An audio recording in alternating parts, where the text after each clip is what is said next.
আমি আল্লাহকে ভুলে নাই, আমি আল্লাহর হুকুম আহকাম পালন করার ক্ষেত্রে অলসতা প্রদর্শন করে নাই। সব সময় আমি আল্লাহর হুকুম পালন করার জন্য প্রস্তুত ছিল। আমি আল্লাহ তার এই আমলগুলোকে কবুল করে তাকে আমি আল্লাহ পুরস্কার হিসেবে জান্নাতের মালিক বানায়া দিয়েছি। সুবহানাল্লাহ। এ মুসলমান, এই জন্য আমাদের করণীয় কি? চেহারা সুরত সুন্দর হলে চলবে না, নতুন নতুন জামা কাপড় পরলে চলবে না, নিজেকে বড় ফিটফাট করে রাখলে চলবে না, নিজের দুনিয়াতে বড় বড় বাড়ি বানাইলে চলবে না, সম্পদের উপরে সম্পদ বাড়াইলাম এটাও চলবে না।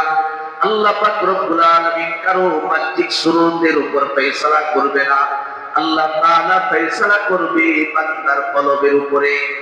এই জন্য আল্লাহর পয়গম্বর বলেন, ইন্নাল্লাহা লা